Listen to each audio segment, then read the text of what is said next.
firstly introduce yourself. What was your first name? So I'm Miranda. Miranda, yeah. Yeah. And how would you define yourself as a person, Miranda? I've actually been thinking a little bit about this lately, but I think first and foremost, I'm a Christian. So Okay. I became a Christian when I was about 18, Okay. and God's love and Jesus and who He is in my life is a massive part of me. Yeah. Secondly, I'm a wife, and I'm a mother of 4 children. Yeah. And I put those things specifically first because I think we often define ourselves by our careers, but what matters to me is who I am as a human, and then who I am relationally first and foremost. But yeah, I don't work other than in the home. Yeah. And did you say when did you become a Christian, or? Yeah, when I was 18. 18, So okay. I didn't grow up in a Christian family at all. Do you want me to tell you? Oh, you can if you, if you go into as much detail as you feel comfortable. So I didn't grow up in a Christian family at all, and when I was about 10, my father passed away, got cancer and died, and after that I was pretty lonely and pretty messed up, and I think that started me searching and wondering, and I got invited to a party one night, and the friends who were going were giving me a lift. We're going to church first, and I was like, okay, I'll come with you. One of the songs that they sung was the thing that impacted me most. One of the lines was, "You're the father to the fatherless," and it just really blew me away that if there was a God, that He might actually care about me. So that started a journey for me, asking questions, and then met Jesus in the Bible, and I just had so many questions and worries about whether it was true, and so many different questions, and I think for me it finally came down to I was going to try and live the way the Bible set out for me, and in doing that I realised that it was not possible. It was not possible to... In a fundamentalist sense. To do the right thing all the time. It wasn't possible. You can't not talk about people badly, or you can't, think about people well all the time, and love your neighbour and love God. You can't do all those things, and so therefore I actually really needed God's grace and His mercy, and that's when I saw that's the point of Jesus, His salvation, His forgiveness that comes from Him dying on the cross. That gives me life. That's when my faith started. It's huge for me, obviously. And is your partner Christian as well? Yeah. So he became a Christian at about the same time. He grew up in a Christian family, and then he actually went into full-time ministry. So he's the pastor of my church, of our church, yeah. What would you say is your main passion in life, do you think?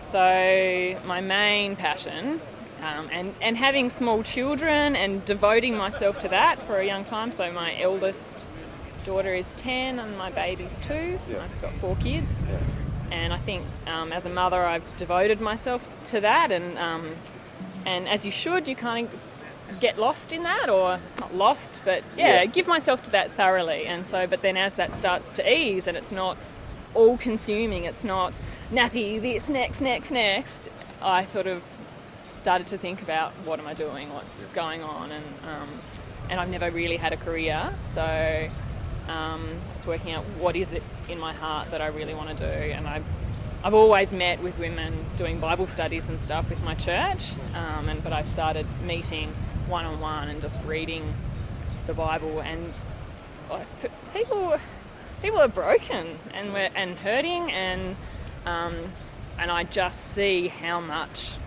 God's love blesses them and helps them. So that's my passion. So as the kids grow up, more and more I just like to be one-on-one with women, people, and listen and share the gospel with them and help them with their lives. So when they've got small children, help them with their worries and their concerns, and so that's my buzz. And as a lead on from that question, throughout your whole life, what do you think is the thing that you're the most proud of? You can take your time on that. Yeah, that's not a question I've really thought of. Yeah, no, most people don't think of that. Yeah. I think I'm doing all right as a mother. I think, and Being I a good haven't. mum. Yeah, and I haven't felt like that all the time. But as my daughter, she's near 11 now, and we have a good relationship, and she comes to me and we can talk openly, and I know she's about to be a teenager and we'll see how that goes. Is she she believes in Christianity? Yeah. So, and that's a growing, developing thing, and they have questions and doubts, and we'll see as they grow up. See, it's my deepest hope, but I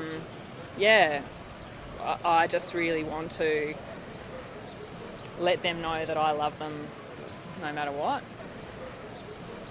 I think that is the thing that I'm most proud of, that I have actually given myself to that. Like, for a long time, I think you feel like, not resenting them, but a little bit, like it's just so constant and it gets really hard and frustrating. Yeah, really hard and frustrating, and it's very easy to feel like your children are in the way of you doing things that you want to do. So you just got to get through all those things so that you can do. But you're proud of the job that you've done. Yeah, and after having 4 kids, I think I've finally learnt to give myself over to that more. Yeah. And the last question is similar to the others. What do you think would be the biggest regret of your life? And so take your time answering that as well. Yeah. I'm not sure about that either. Because everybody says, "Oh, I don't have any regrets. I don't have any regrets." But if you break it all down, you must have a regret somewhere. I've got definitely lots of things I wish I didn't do. We'll just see if you can think of any. I think,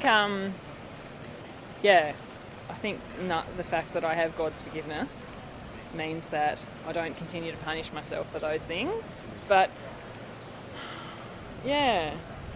Would it be like you said that you didn't find God or Christianity till you were 18? Is that one of the regrets that you didn't find it earlier, or do you think being an adult you made a more rational decision at a later age? Maybe, I don't know. Maybe it would have been, all the hard stuff that I went through would have been a lot easier if I had God. I might not have done some of the things that I when you were younger. Yeah, but I think it's more. So what more the constant things. I think more the constant things that I'm not. Maybe my own ability to be disciplined, to push myself to be a better person, so I get lazy with that, and so they're not an aching regret, but a thing that drives me to push me forward, I suppose. Yeah. I don't know. That's not very helpful. That's not very. That's all right. Yeah. Yep. I think maybe before my husband and I got married, because we were not Christians when we got together, and I wasn't very good to him then. I wish I could take that back. Yeah. So you think you've got... Yeah. It sounds like that your overriding theme is that you've become... Your self-development as a person and your relationship with Christianity has really made your life a better life, and your family a better family. Yeah. Not better than anybody else's, but better than who I would have been. Absolutely. Yeah. All right. Well, thank you very much for your time, Miranda. I appreciate it. Thank you.